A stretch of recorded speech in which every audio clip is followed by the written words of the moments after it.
O my lawless country, allow me to express my views.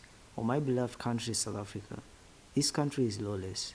Other countries enforce their laws, whether the community is for or against them. In other countries, everything is in order. The community knows what one may or may not do. If you do something wrong, you bear responsibility. Why is it not so in my country? Or is it this democracy, the rule of my beloved country, right or wrong?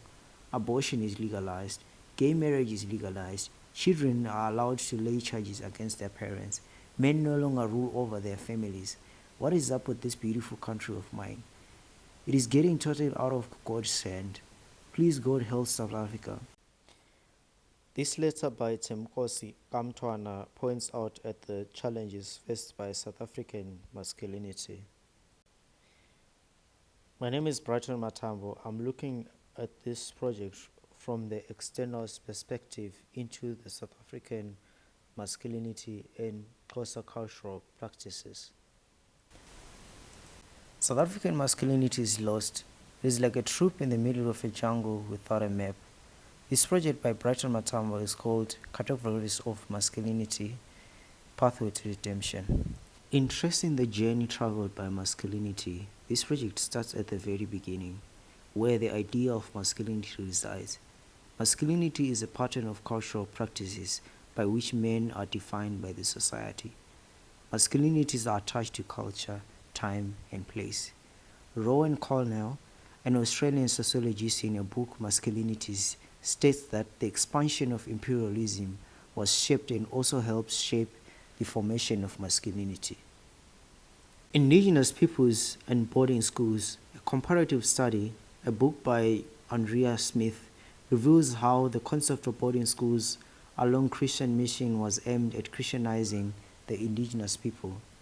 They believed that native people could only become human, with the word human used to refer to Christian, if they are removed or separated from their culture. Cornell also mentioned that the connection of violence and masculinity cannot be fully understood at a personal level without understanding its impact at a global scale. Violence can be understood as the complete or partial negation of one's ability to express themselves through force, regardless of the perpetrator's intention.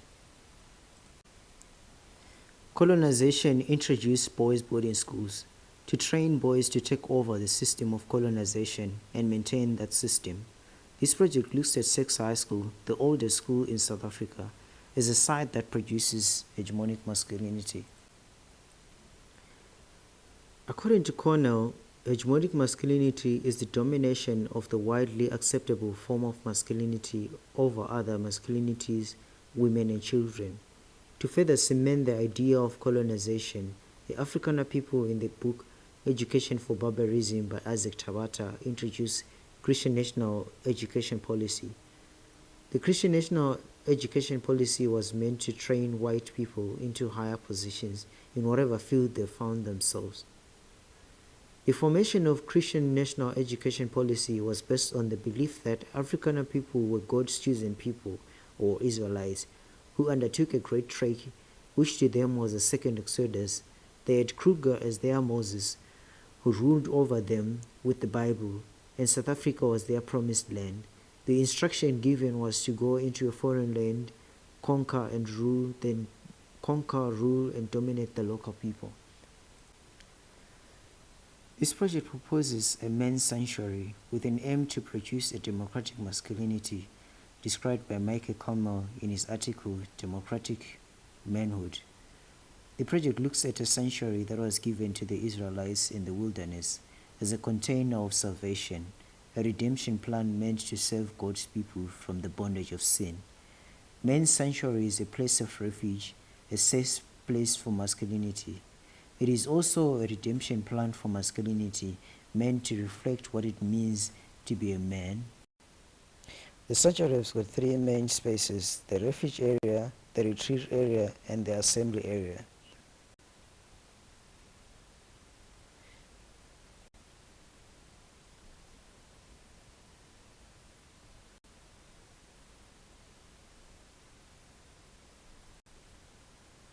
In escaping from the attack, the student goes through the journey of running away from his attacker. From there, he then runs into the refuge area where he completely escaped from the attacker, and then he ascends into the retreat area.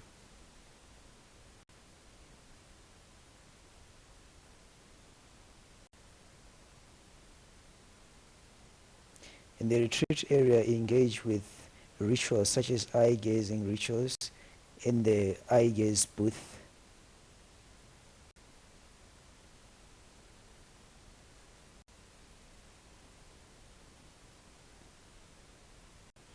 From there, he moves into the assembly area.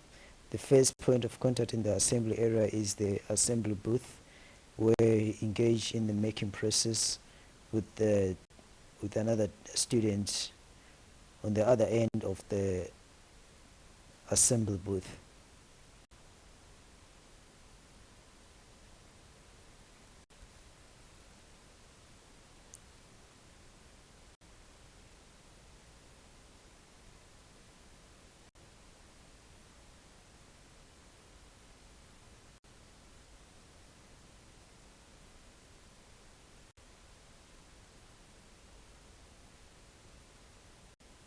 After the assembly booth, the student moves to the assembly table, where more students engage in making process with each other.